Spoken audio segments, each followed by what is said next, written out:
Good morning, y'all. We are back with another edition of DNVR Rams Live. As always, I am your host, Justin Michael. I hope everybody is having an awesome Thursday morning out there. Admittedly, not feeling tremendous. Came down with some type of, stomach bug or something. So we're running on fumes. I'm being propelled forward by emergency and Dayquil. So we'll see how this show goes. Maybe we'll get a little bit off the rails. But I appreciate everybody that's rocking with us live on YouTube. Good morning to everybody in the Toyota chat, which is already popping. Love to see that. Appreciate everybody rocking with us. If you're listening later on the audio only side, Spotify, Apple, etc., certainly appreciate you guys as well. Know it's hard for some folks to be able to tune into these live shows on Thursday and Friday mornings. Everybody's got work. I understand that. We've got a lot to get into today. Pretty busy show. Really, the next 2 days, I think, are going to be pretty fun. Setting the scene for what is now a massive showdown in Boise Friday night. CSU, Boise State battling it out for the 2 seed in the Mountain West Tournament. Still technically a small chance for the Rams to clinch a share of the regular season conference title if they beat Boise State on Friday and New Mexico loses to UNLV, which is highly possible. I mean, really, what motivation do the Lobos have at this point? We shall see. UNLV as hot as anybody in the conference. So a lot at stake coming up in this big game for CSU. Really took care of business on Tuesday night in Moby Arena. Before we get into the takeaways, the key stats, play post-game clips, all that stuff you guys are used to, I did briefly just want to shout out the CSU administration because I felt like it was a pretty awesome atmosphere, all things considered. Tuesday night game against one of the worst teams in the league. I'm not sure how active the crowd would have been had they not pulled out the dollar beer promotion, but it was just really cool. The energy was high. The students were especially loud. Everybody was having a good time. You know, you saw students building the beer snake. I mean, people were double fisting beers. It was awesome. It was rowdy. And as far as I know, you know, it was within control as well, which is a great thing. You want to be able to do these types of things, but it's also up to the community to not, you know, blow it for everybody and act a fool and just, you know, make it so that these types of things are not possible. A big shout out to John Weber and Amy Parsons for pulling out all the stops this year.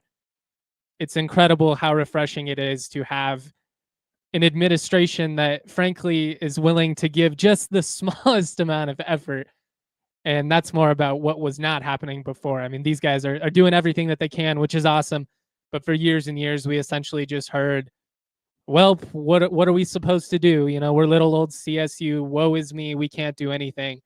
And definitively, we have seen over the last 18 months, that is just not the case.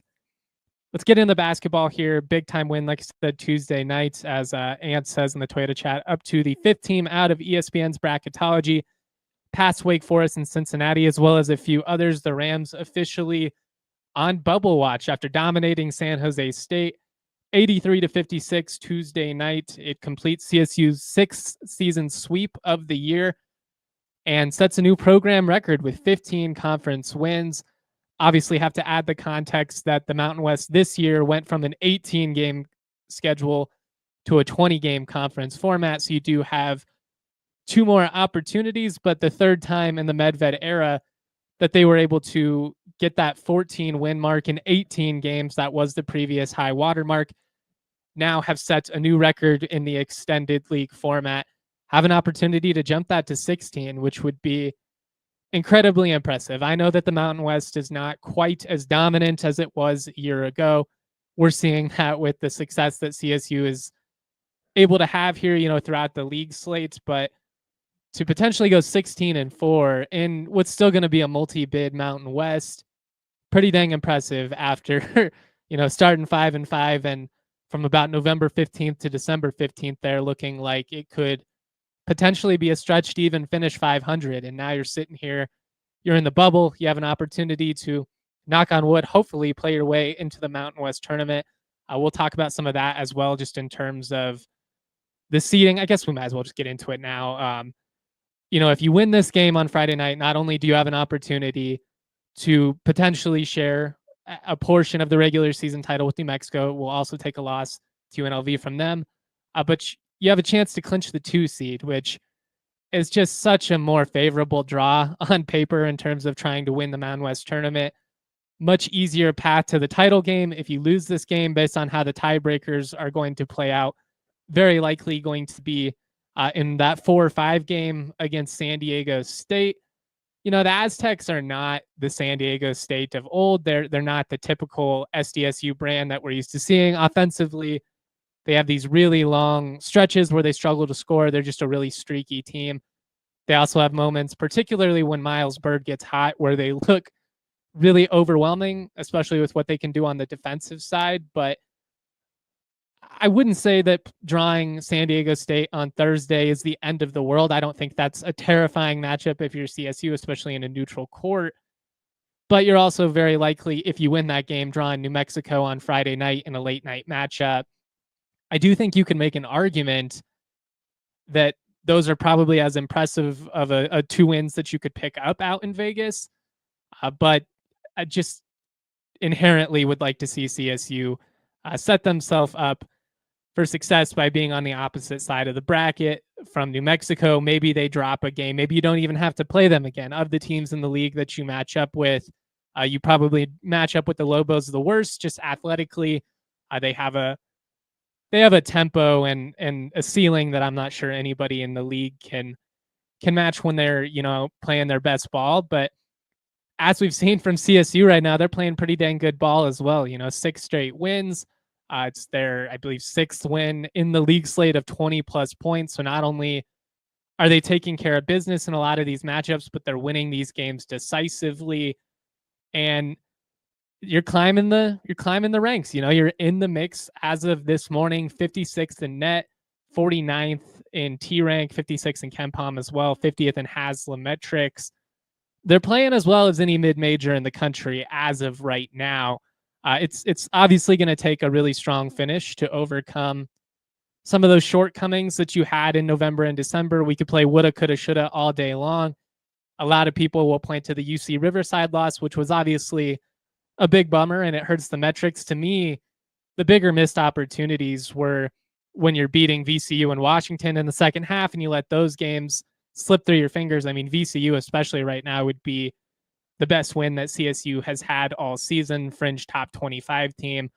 Washington stinks, CU stinks. It's a bummer that you weren't able to pull out at least one of those games, but we'll see.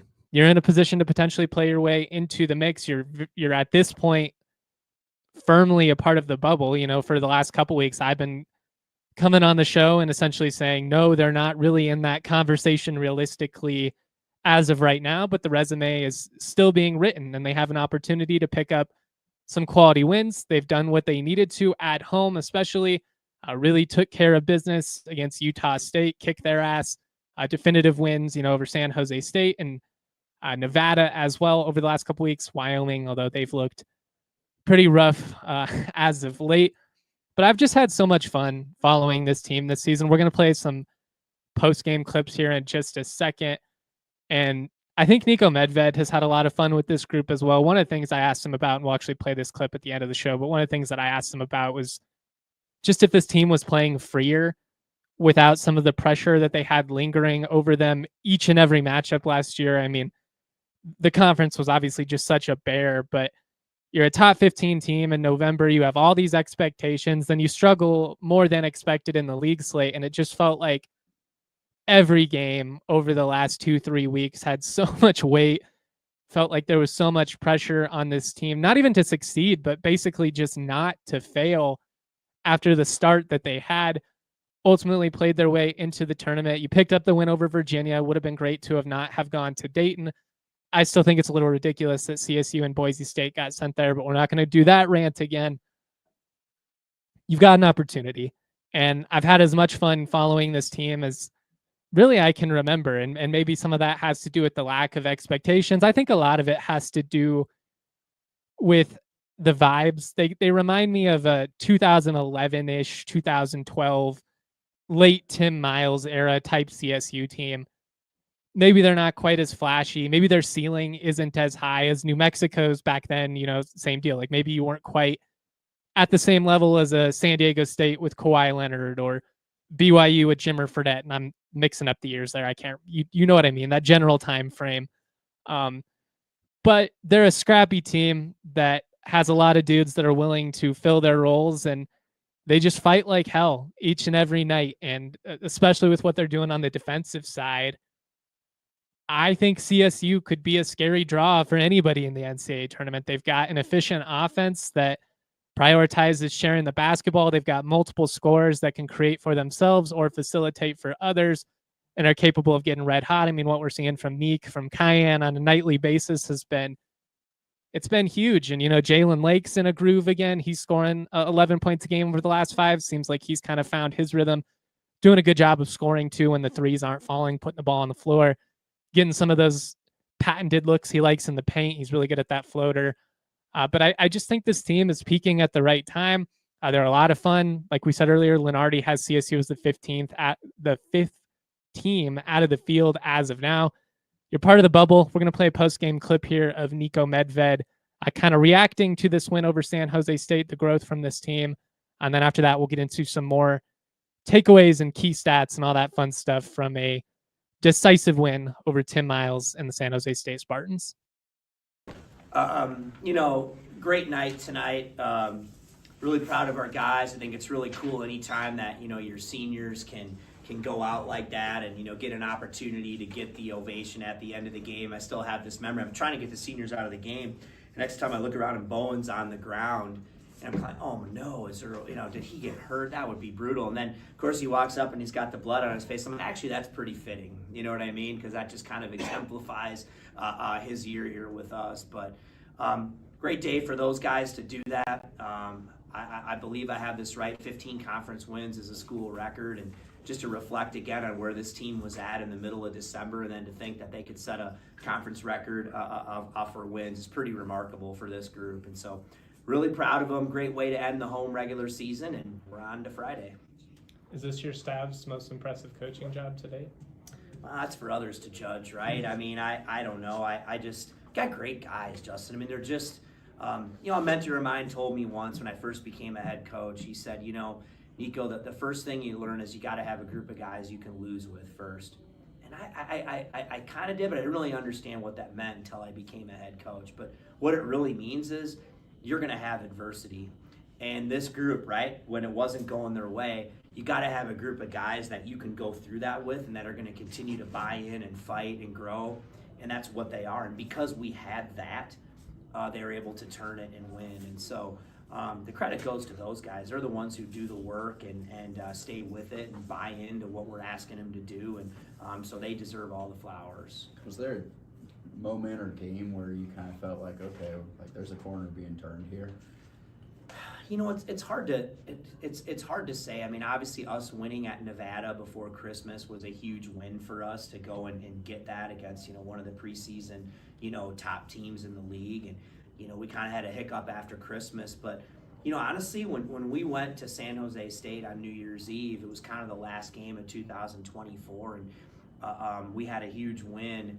And really, ever since that, 2025 has been pretty good. You know what I mean? To the Rams, our defense has been better. Guys have kind of found their roles. The shots have started to go in, and you can just see a different confidence and swagger. And so, yeah, I mean, to win, 15 games here out of our last or 19 in league play is pretty impressive. But I think it was right there about the new year, and maybe it was the game at San Jose State that kind of really, really kicked it in gear for us. All right, we're going to keep talking about the takeaways from San Jose State, upcoming matchup against Boise State. Big picture, we can talk about matchups, what would be a more desirable draw in the Mountain West tournament, all of that. Really, I think you could talk yourself into just about any team in the league being scary or a good draw. I mean, any team that you beat twice, in theory, hard to beat a team 3 times, but there's also a reason that you beat that team twice. I will get into more of that. do need to pay the bills real quick. We're going to shout out a couple of our partners and we'll keep the fun rolling here. I want to start by shouting out our friends over at Coors Light. Coors Light encourages you to choose a chill mindset. Don't let the stress of the bubble watch bring you down. You want to make sure you're choosing a chill state of mind. You want to be a fun guy to be around, or gal. Make the most out of every moment. Maybe you're supposed to have a barbecue and it gets rained out. Turn it into a movie night instead. Don't hang your head. Choose a chill state of mind. Then kick back, crack open an ice cold Coors Light. When the mountains turn blue, cold as the Rockies, Coors Light is cold lagered, cold filtered, and cold packaged for that smooth finish. Choose chill this winter, then reach for a Coors Light. Get Coors Light delivered straight to your door by visiting CoorsLight.com/DNVR, or find it pretty much anywhere that sells beer. Celebrate responsibly. Coors Brewing Company, Golden, Colorado. If you're going to be out in Vegas, you're going to be cruising the strip, you want to look cool, right? You want to put on your nice outfit, enjoy the moment. You want to look even sharper, grab yourself a new pair of Shady Rays. Get ready for the season ahead with quality shades that are built to last. Our friends at Shady Rays have you covered with premium polarized shades that won't break the bank. They're an independent sunglasses company offering a world-class product that's rated 5 stars by over 300,000 people. What's awesome about Shady Rays, they've got a style for everyone. They've probably got it in multiple color options as well. You can wear your Shady Rays confidently. If you ever lose or break them, they'll replace them for you. I love that they're a polarized lens, but they're not overwhelming. Probably should be wearing prescription sunglasses, but most of the time that I am wearing shades, I am wearing my Shady Rays. And I like that they take away the glare, make everything nice and comfortable, but it's not like I'm walking in pitch dark, which is sometimes the case with other brands. Exclusively for our listeners, Shady Rays giving out the best deal of the season. Go to shadyrays.com, use that code DNVR for 35% off. Try for yourself the shades rated 5 stars by over 300,000 people. Toyota Chat is really active right now in terms of what the most favorable draw would be. I still will contend that winning this game on Friday night, earning the 2 seed would be huge. Nevada locked in at the 7th seed. They have the talent to hang with anybody for sure. They also feel to me like a team that's more or less hung it up, for the season. I think they're ready for the offseason, I guess is what I'm trying to say here. But a lot still to be determined here this week. I mean, all of these games are going to have significant implications. A lot of people in the Toyota Chat harping over UC Riverside. I said it earlier, but I still come back to the lack of quality wins actually being the bigger deal than a bad loss. UC Riverside Q3 loss at home, certainly not ideal. You have one quad 1 win at the moment, though, and that's where I look back to, being able to pull that one out against VCU on a neutral court. It just would have been so huge. That said, you have an opportunity here to add some meat to the resume. Starting with Boise State Friday night, that would be a Q1 win. Tough place to win on the road, but then after that, you have an opportunity, hopefully, to pick up some more quality wins in Vegas. Again, the resume as of now, not really an at-large team, but a lot could happen between now and next weekend. So it's going to be fun to see how this all plays out. The Rams certainly playing some of their best basketball of the year. I know Eric Haslam, who I highly recommend following, he has his own site, Haslam Metrics, pointed out that the Utah State and San Jose State, from a metric standpoint, CSU's second and third most impressive performances of the season. It's funny because I actually didn't feel like CSU played all that well against San Jose State. They looked incredible against Utah State. That was about as sharp as the Rams have looked in a big-time matchup with serious implications that I can remember. Over the last 10 years, I've been on this beat for a decade, which is just insane. That makes me feel really old. But defensively, exactly what you would have hoped for. I mean, obviously, San Jose State stinks. You hold them to 56 points. Do a great job of consistently turning them over. They took a ton of terrible shots in this game. It's a tough spot for the Spartans. They were shorthanded, only had 7 active players for this game. Assume that's because of injuries. San Jose State actually did not send a sports information director or a radio broadcast. I don't know if I've ever seen a league team not send a radio broadcast on site outside of the COVID era. So don't have that information 100% what the deal was.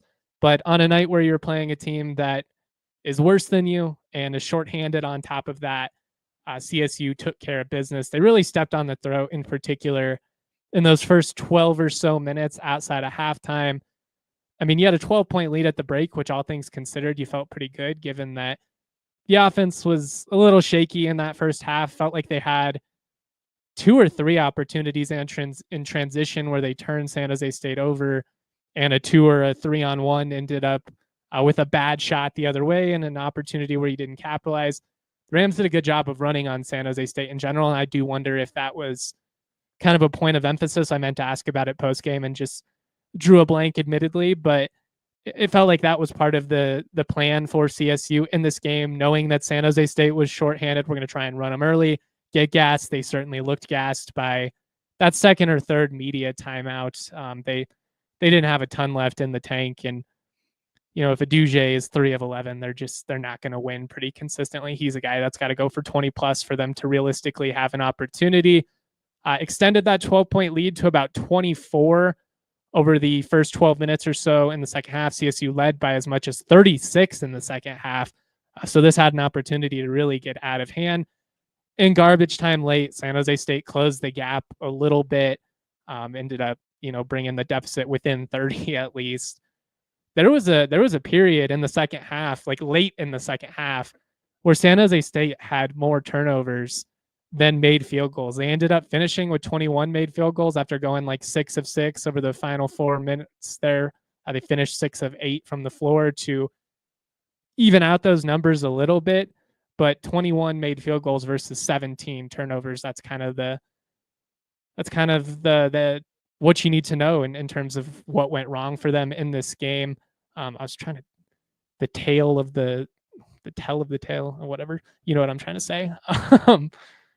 I'm happy the seniors got to go out the right way. I mean, this is a game where you kind of expected CSU to roll. They did. This is what you would have expected as well. Just in terms of an energy standpoint, it wasn't shocking to me that early on in this game, CSU looked a little sluggish. You're just not going to have the same juice for this type of matchup as you are for Utah State with a, nearly sold out crowd. It's the Fight Like a Ram event, so you have the added internal motivation of representing a cancer patient and wanting to perform well for them. It's a little bit human to come out and be a little bit underwhelming, especially with the emotions of senior day too. But as the game got going, I felt like the Rams found their groove on both sides of the ball. And again, it's tough to complain a whole lot when they led by 36 at one point. They won this game, 83-56. You had multiple guys have nice offensive performances in this one. I mean, Kyan had 13, Nique had 15. You got 12 out of Jalen Lake. When all 3 of those guys are doing their thing, it's going to be pretty tough to beat the Rams, especially with what they're bringing on the defensive side. So I just think that was really, really encouraging. We can look at all the numbers here. One of the things that stood out were turnovers. CSU had a few too many early. The garbage time actually skewed this stat, but one of the things that I pointed to pretty consistently over the course of the year is 10 or less should be the goal for CSU. They're 11-1 this season. When they have 10 or fewer, they were in position for that to jump to 12-1. And then I think it was Murphy, like in the last 2 minutes, just had a situation where there was some miscommunication. He threw the ball away, jumped it up to 11. So it gives the Rams another win with 11 plus turnovers. They're only 10-8 though in games where they turn the ball 11 or more, when they turn the ball over 11 or more times. This was their 6th league win of 20 plus points, really juicing the metrics from that standpoint, leaving no doubt in these types of matchups, which is exactly what CSU needs to do to boost their resume. Obviously, everybody's going to point back to the struggles of the non-conference slate and say, see, this is what is going to, hold them back. This is why they shouldn't be an NCAA tournament team. If you were arguing for CSU, you'd point to the fact that, well, yes, but since the beginning of 2025, things have been really good for the Rams, and they've beaten the teams they were supposed to at home. They've really taken care of business against the teams in the bottom half of the league, much more so than San Diego State, than New Mexico even, who obviously lost to San Jose State at one point this year. San Diego State's had a couple of really tight games, and they obviously lost to UNLV. They were kind of due to lose one of those games against the bottom half. I got swept by the Rebels, actually, but they pulled one out against Air Force they didn't deserve. They should have lost to San Jose State twice. These teams in the bottom portion of the league have been pretty frisky against the other top 5 teams, but really over the last month or so, CSU and I'd say Boise State have been the 2 teams that have most definitively taking care of business. Like New Mexico's still doing their thing. They're a lock, I assume, for the NCAA tournament as of now. They have an opportunity to play their way into a higher seed if they can keep it up. But when you look at what the Rams are doing on both sides of the ball, top 3 offensive and defensive efficient team, top 3 in points allowed and points scored, I think you can make a pretty good argument that the Rams are playing as well as anybody. And we're gonna do a power ranking here in a couple minutes, but a couple of more key stats. Finishing strong. I pointed this out a couple of times, but the Rams have won the second half in 8 straight games. Every matchup since that loss in Albuquerque, they have been the decisive winner in the second half, really outplaying teams over the final 20 minutes, which is an encouraging trend going into the conference tournament. They've won both halves in each of the last 4 games, which has been encouraging as well. Only trailed by 3 against Nevada before pulling that out. They had 24 assists on 34 made field goals. CSU 8-0 this year when they record 20 or more assists. That's not shocking. If you have 20 plus assists, that means there's a lot of shot making happening. So you're probably in a pretty good spot. But I think that just speaks to why this team is so dangerous. Not only do they do a great job of keeping you off rhythm defensively and making you settle for different types of looks. Offensively, CSU is doing a good job of getting quality looks themselves. They're valuing their possessions. They're sharing the basketball.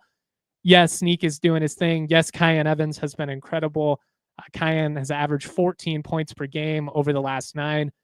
He scored double digits in 7 straight games, and he's 21 of 47 from deep over that 9-game stretch, 45%. I mean, he has been lights out, heats up about as quickly as anybody as I can remember. Jay Lake, he's 22 of 45 over the last 5 games, averaging 11 points per game. He doesn't need to be Superman. I've talked about that a lot, especially with what Nique and Kyan are doing for this team from a scoring standpoint. But he's going to get a lot of high quality looks. And when he's able to give you like 11 to 15, assuming that you're probably going to get 30 plus from Nique and Kyan, you're in a really good spot offensively. Like if you get anything in the paint at that point, that's a really well-rounded offensive approach. And I just think him knocking down shots here is a big key for CSU. It's going to be a big factor.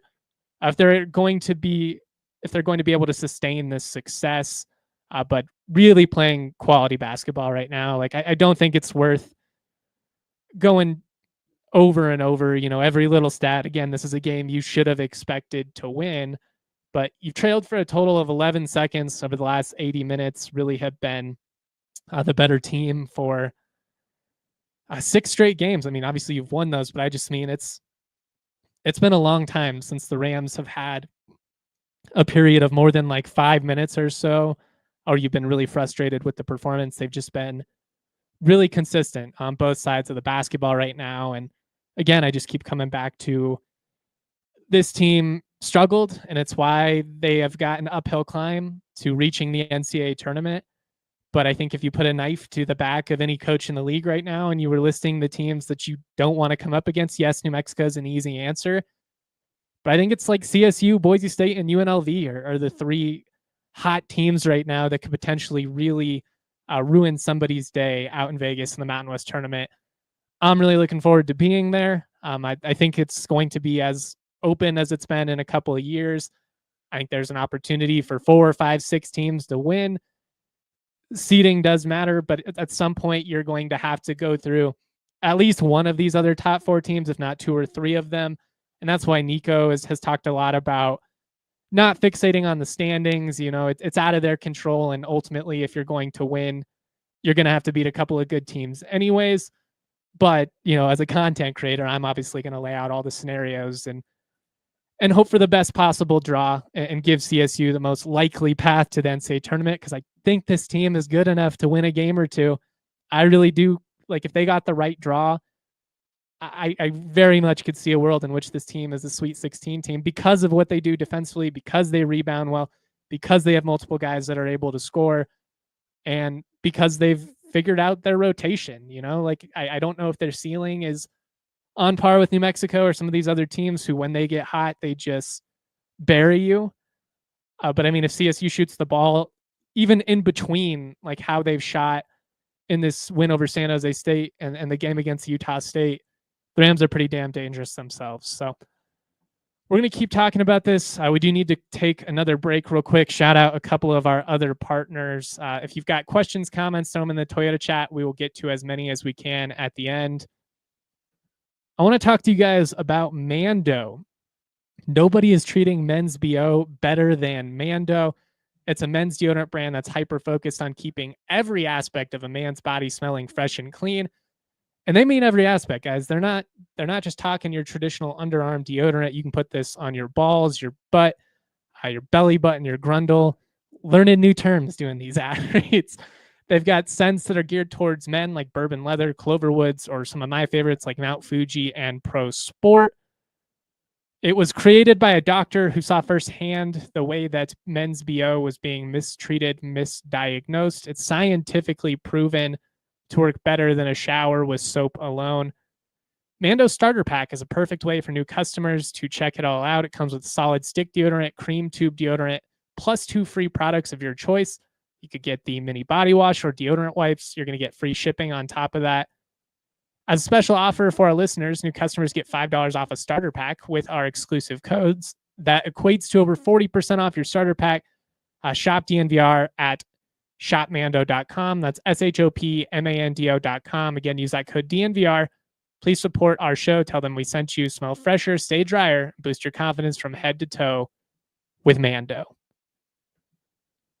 All right. We also want to shout out our friends over at Rugged Road. Rugged Road is dedicated to creating innovative and durable outdoor gear for adventurers who demand the best. Their products are designed with the highest quality materials and craftsmanship, ensuring they perform in the toughest possible conditions. Whether you're on land or water, Rugged Road gear is built to accompany you on every single adventure. What's really cool about Rugged Road coolers is the floatability. One of the most unique features is their ability to always float upright. They're lightweight, unlike other coolers. If you're camping or hunting or something, you got to lug a big ass heavy cooler. That can be a process. It's really versatile, perfect for camping, fishing, hunting, but also perfect for the tailgate. Bring it out to Canvas Stadium this football season. Get ready for these summer adventures ahead with Rugged Road coolers. Head to ruggedroadoutdoors.com. Use code DNVR for 10% off your order. Lightweight, durable, and always floating upright. Perfect on land or on water. So leave that old heavy cooler at home and get yourself a better cooler for the new season. Rugged Road, your ultimate outdoor companion.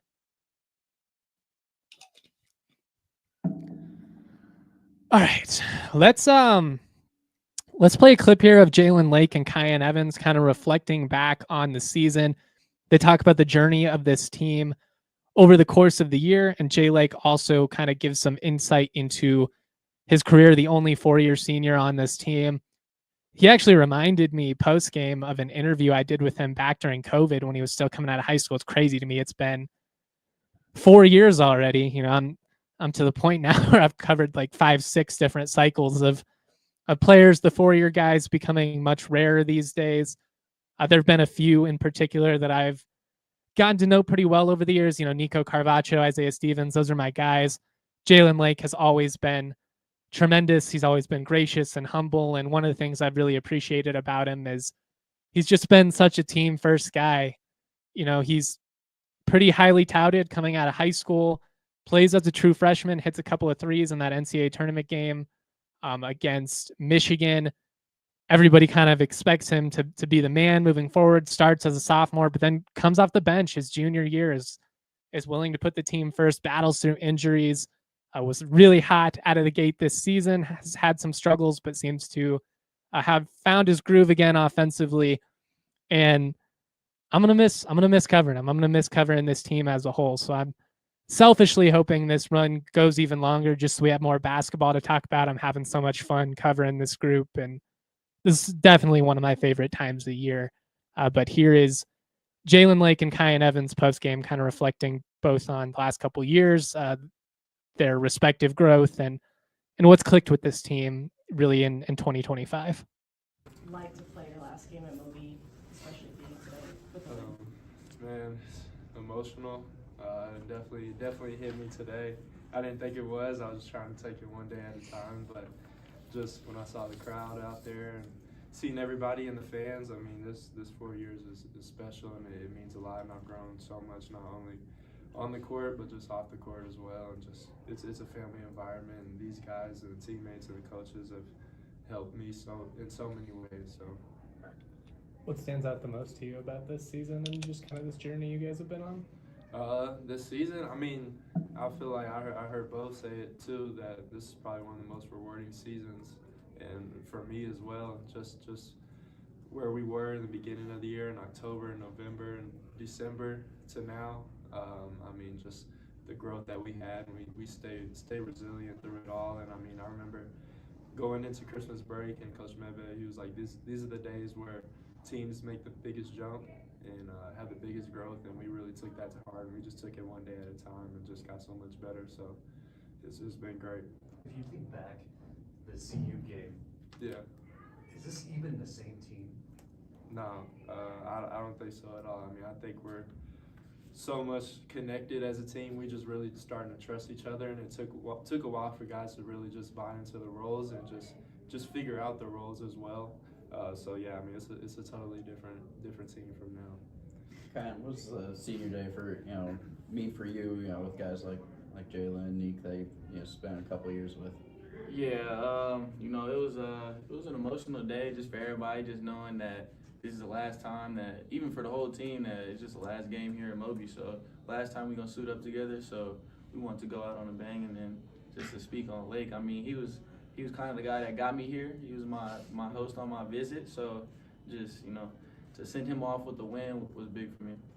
Kind of off of that, what kind of growth have you seen from Kyan over these last 2 years? Oh my gosh, I mean, just the growth and his confidence, just to see that spark in so many ways, and he's gotten so much better. I mean, I felt like I seen it when he came in the summer this year, but he took some time and he really started getting going, and I mean, he's just only going to take off from here. So I mean, I'm super proud of him, and he's a worker, and he wants to be the best player he can be. So what would you attribute to the turnaround for this team? I mean, to the coaches, to the whole staff. I mean, I think we just really bought in. I think that's what we did. We just bought in, and guys got so much better in so many ways from top down. We'll play one more clip later on from Niko Medved, who also gives some insight into CSU's turnaround this year. He also answered one of my questions about this group just playing freer, and in some ways it being a little more fun, just given there's pressure at this point. This team has looked good enough and for a sustained period of time. And because of that, I think a lot of us really are hoping to see them pull this out and make the NCAA tournament. But I also don't feel like if they miss it, given that this team was picked 7th in the preseason, given where they were at in mid-November, it would feel quite as devastating as it would have had CSU miss the tournament last year after the start that they had, such a historic run in the non-conference slate. I mean, at that point, we're getting our heads filled with hopes of Final Four appearances. I mean, they were as hot as anybody, and then they had the struggles, and it just made all those games feel so intense, had so much added pressure with each and every matchup. And there's certainly a lot of pressure here in the final week of the regular season. And there's always pressure in a winner go home scenario in the Mountain West tournament. But it just feels like this team is playing with a sense of freedom. And I think it could be a pretty big strength for theirs. Keep the questions, comments rolling in the Toyota chat. If you wouldn't mind giving us a thumbs up on YouTube, I certainly would appreciate it. We're going to get into the Mountain West Power Rankings, talk about a couple of key matchups this weekend. I will comment, respond to anything you guys want to hear about, though, whether that be basketball, football. We could talk hockey if you want. I mean, I'm on the Avs beat. But let's get into this Mountain West Power Ranking. We actually have a decent amount of movement after a 2-3 week stretch where, Boise kind of climbed back up the ladder, but we didn't have a ton of movement there down the stretch. We'll start at the bottom, work our way to the top. The bottom tier is really a group of 3 or 4 teams, depending on whether San Jose State is healthy or not, in my opinion. But that third tier at the bottom, Air Force, they've really struggled. Ethan Taylor is good enough to score 30, and if you struggle offensively against them, they could be a bit of a wonky matchup for somebody out in Vegas, but I don't think Air Force or Wyoming or Fresno State are terrifying to anybody at this point. Fresno actually beat Wyoming recently, which is why I have Wyoming at 10, Fresno State at 9. Talk about a brutal game with essentially nothing at stake the other night. Wyoming has a bye this weekend. Probably much needed for them going into the conference tournament. You can't ever overlook anybody. We've seen it happen. We've seen Wyoming come in as a 9 or a 10 seed and upset a couple of teams, teams that were not very good a couple years ago. So again, you don't want to overlook them. But these are not good basketball teams, and we'll just keep it real with that. Air Force 11, Wyoming 10, Fresno State 9. We've got San Jose State in the 8 seed. San Jose State at their best have probably looked like the 6th best team in the league during that stretch where they had everybody healthy. They were rolling. At their worst, they probably looked more like the 9th best team. I don't think they've ever been in the cellar the same way that Air Force and Wyoming and Fresno have been at various points this year. Tim Miles is certainly the best coach, so I give them the most respect going into the tournament this year, but I think 8 is pretty definitive of where they've been at this year. Same thing with Nevada at 7. Like, they were picked 2nd or 3rd in the preseason. They were a team that was expected to be really good. When they're firing at their peak, they could be a rough draw for somebody in the Mountain West tournament. They certainly have the talent to do so, but I just have not been impressed with that group or the coaching job that we've seen from Steve Alford, who's one of the highest paid coaches in the league, if not the highest paid coach in the league. And to me, just constantly feels like a does less with more type coach. Whereas someone like Niko Medved is consistently able to elevate his squad. I don't even think it's a conversation in terms of who is the better coach in the year 2025. I've got San Diego State at 6. They fall out of the top 5 probably for the first time this season. I'd have to go back and verify that. I'm pretty confident in saying it. I jumped them and put UNLV at 5. UNLV has won 6 of their last 7. Aaron Harris pointed out in the Toyota chat that you do need to add an asterisk there. They've been beating up on a lot of the lower level competition, and I think that's fair. I think it's true. I also think UNLV has looked better since Deedon Thomas Jr. went down, and I can't quite explain that. The only logic that I can come up with is Deedon is such a ball-dominant player that maybe without him on the floor, it's created a little bit more flow. I think they're sharing the basketball a little bit better. I think the pace has been a little bit better. Deedon he's a bucket, and he's such an incredible ball handler and a really talented scorer that you can't really blame him when he decides to just put the ball on the floor and take you one-on-one. But I do think as a team, things have opened up without him on the floor, which has been kind of an interesting development. San Diego State has just kind of been the same team all year. They have a really high ceiling because of their defensive acumen and because of the athleticism and size that they can throw at teams. They're still going to be, an athletic mismatch against a lot of mid-majors. And, when they're healthy, they can really overwhelm you on that side of the ball. They've just been so inconsistent offensively. To me, it feels like they lack a true point guard. That's kind of been where they've really felt the loss of some of the guys from these past couple of seasons. I mean, obviously Lamont Butler moves on to Kentucky. Like, they've lost some really talented guys in the portal, and I understand that. Miles Bird is really good. He's just streaky. I don't know. It would not shock me at all if San Diego State pulled a vintage Aztecs move and just really got it rolling here down the stretch. They get hot for a week, win the Mountain West tournament after a very mediocre showing, and then kind of pull the typical San Diego State, probably get bounced in the first round of the tournament outside of, the run they had a couple of years ago. But they're just not terrifying offensively in the same way that I think some of these other teams would scare you with what they can throw at you offensively. Because if Miles Bird isn't killing it, if they're not just murdering you in the post, they don't really have anybody else that's going to step up and knock down those shots with consistency. Boyd's a solid player. Like, they've got talent, don't get me wrong. They're just not quite as scary as they have been in these previous years. And I think it's hard to argue that San Diego State, although they're going to finish above UNLV in the standings, are very clearly the better team in terms of talent on paper, should be ahead of UNLV in the power ranking because UNLV swept them. UNLV is certainly playing better right now. They're trending in a better direction than San Diego State is. I have a ton of respect for that brand. And again, nothing would shock me if they figured it out, just got hot at the right time. We've seen them do it before. I think it was 2017, maybe 2018, where they were like the 5 seed and then they just run through the tournament like the typical San Diego State, but they don't feel as overwhelming as they typically do. I dropped Utah State to the 4 seed, likely going to finish 3rd in the standings. But again, the power ranking is not necessarily what are the Mountain West standings. It's who's trending in the best direction, who's playing the best ball. Offensively, they've been a little sluggish these last couple of games. Tough to go to Boise and Fort Collins and back-to-back matchups. I'm not trying to really dwell on it and say it's all over, but I will say Utah State, and I've talked about this with Kevin Lytle quite a bit, kind of gives me some CSU vibes of last year where maybe they peaked a little bit too early in the season and are kind of running on fumes here as we get to the toughest stretch of the schedule, which is, the beginning of March, and then obviously the conference tournament, which is always just a gauntlet.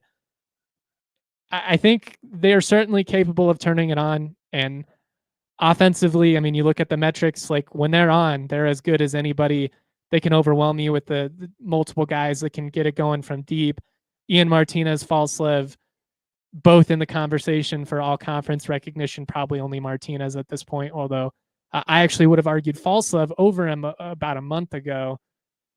It just feels like they're trending in the wrong direction at the moment. So I'm really interested to see how they look in that first game in Vegas. I think we'll find out a lot about how dangerous this team is ultimately going to be. Should, as of now, assuming they don't, drop the regular season finale, should be pretty safely in the NCAA tournament field, I would think, regardless of what happens in the conference tournament. I think San Diego State, Boise State, much more on the bubble. Certainly CSU really isn't in that mix yet. Still needs to pull off a couple of more wins before they could have realistic expectations of actually receiving an at-large bid. But just not playing their best ball of the year on either sides. And I think we've seen, especially with some of these more veteran teams like Boise State and CSU, once they figure out what Utah State's trying to throw at you defensively, they do a good job of throwing a lot of different looks.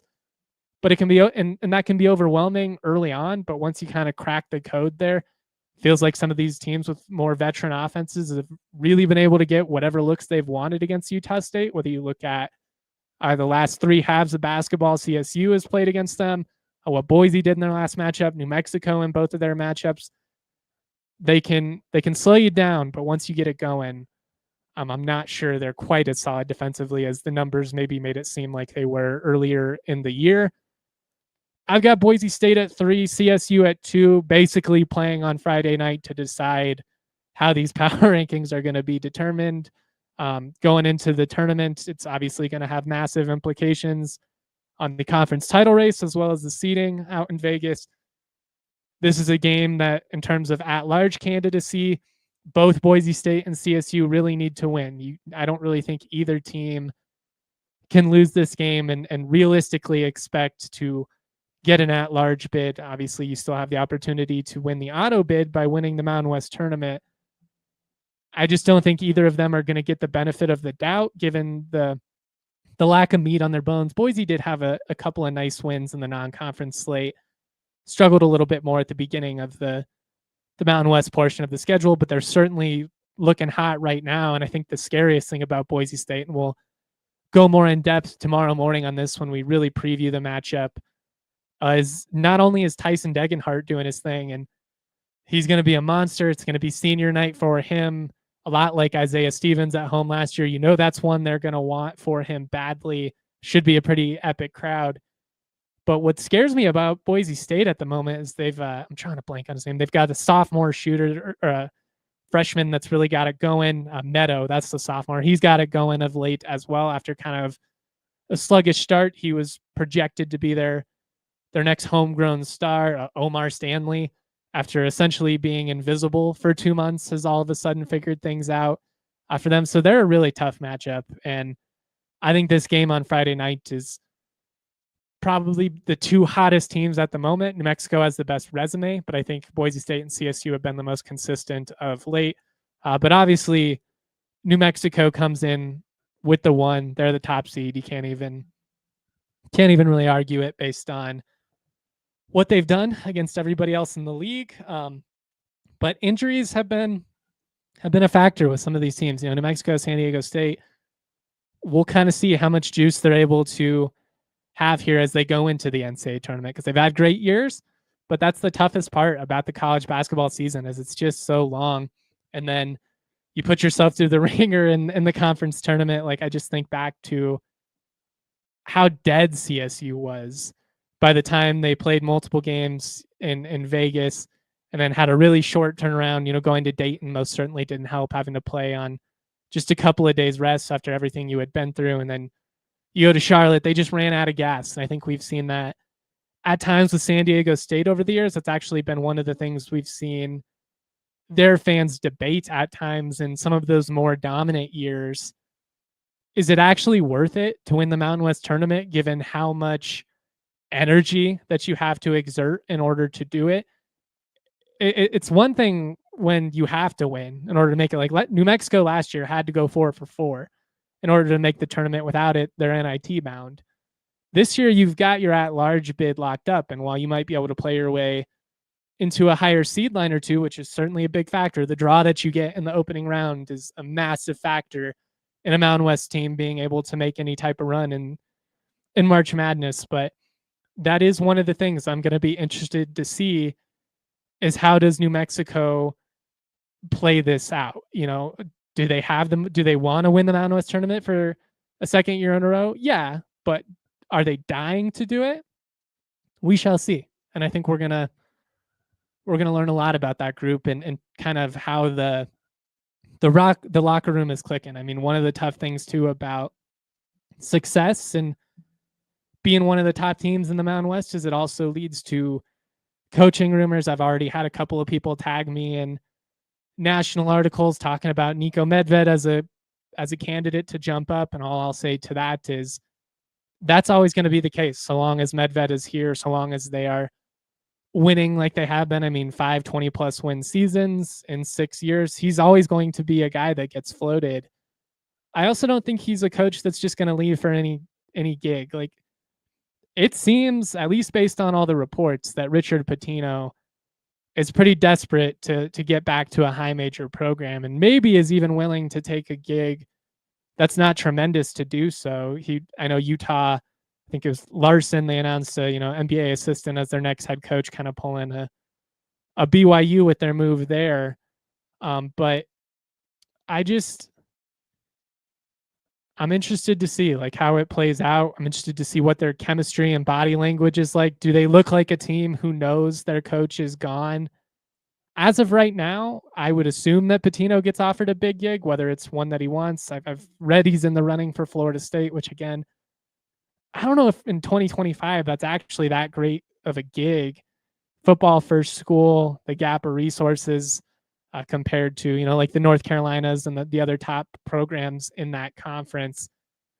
Maybe not quite as low on the totem pole, but it would remind me a little bit of when Tim Miles left CSU for Nebraska. Yes, that's more money. Yes, it's more resources that you currently have, but there's levels to this comparatively, especially in the NIL world. That's a really tough gig. And I think that Medved, and I'm speaking for him, obviously, like I can't, only he knows what his mindset is at, but based on the way that he has handled things over these last couple of years, like turning down Oklahoma State, which he did, I don't think he's going to jump just for any gig. Like I see CU fans on Twitter joke all the time, oh, like would Medved be willing to go 45 minutes down the road? I guess you can never say never, but that would be absolutely shocking to me. For one thing, all of the connections that he has in Fort Collins, I don't think you throw away 15 years of relationships. Like, CU went after Hilbert a bunch of times on the volleyball side. They've got better resources. It's obviously at the time was a league that was higher in the totem pole, but he didn't want to throw those connections away for a job that's going to be harder to sustain the success you're currently having. And I think Medved's in a very similar spot. Like, I think if he was dying to get out, you would have read about him being floated, for that Utah job. I think he would have made a ton of sense to be in the mix for that gig. And I just think that it's a pretty small list at this point in terms of the jobs that Medved would actually be willing to leave for. If somebody throws $4 million at him, it's going to be hard to hang on to him. But I think he's learned a lot from what's happened with Tim Miles over the years, what just happened with Craig Smith at Utah, leaving a pretty good gig at Utah State. The money is greener, but the grass isn't always greener. And if you can ensure job stability while getting paid like a top coach, I mean, his salary is going to be north of $2 million. He's got institutional support out the wazoo, which is a massive factor in basketball. That's not going to be the case at very many places. Very few schools across the country are going to give Niko the type of control and consistent backing as CSU has, especially since John Weber and Amy Parsons, took command here. I think that, part of what kept Niko around were promises to continue to invest in the program, to make, upgrades to Moby Arena and modernize the program and just keep building on what you've been able to establish. And he's got a really good thing going here. There are certain schools, if the University of Michigan, if, Minnesota obviously is the easy one to point to, but if one of those schools offers, he's probably gone. And it makes sense. Those are one of the top schools, Michigan more so than Minnesota. But he's got those Midwest connections. He's a Big Ten guy at his heart. Like, if he gets one of those top jobs in the Big Ten or an offer to coach his alma mater in Minnesota, he's probably gone. If it's just like a mid-tier P4 team and, the Big 12, something like that, I don't think you have to worry about the Utahs of the world, about the Florida States of the world stealing Medved from you. I could be wrong. And if that proves to be the case, I'll come on here and admit it down the line.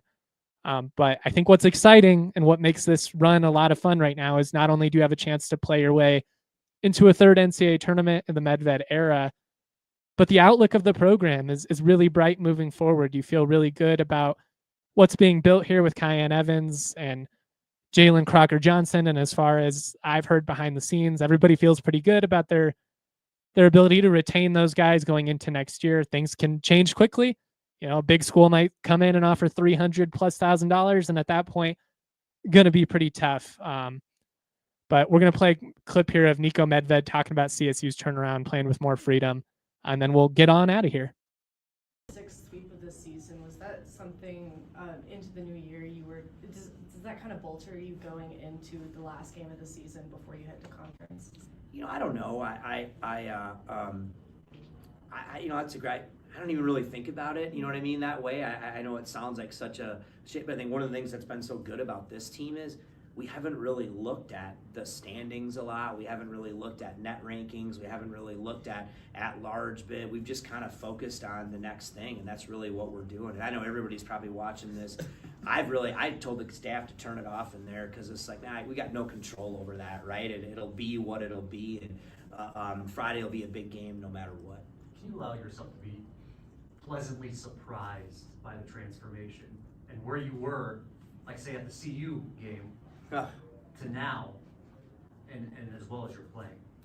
Yeah, it's pretty remarkable, isn't it? You know what I mean, that way, and it's going to be just the legacy of this team, you know what I mean? And it's a story you can tell the other people, just to never quit, to never give up, to not, listen to anything else and just believe that you can turn it. And when you're willing to buy into something bigger than yourself, something like that can happen. But man, you're right. I mean, there was some low points, but that game at CU was a low point, you know what I mean, in the season. And again, but they didn't point fingers, they didn't blame each other, they just went and they got back to work. So that being said, right now, as well as you're playing, how dangerous is this team moving forward to when it really matters? Well, I think we're a dangerous team. I think, we've proven we can play and beat anybody.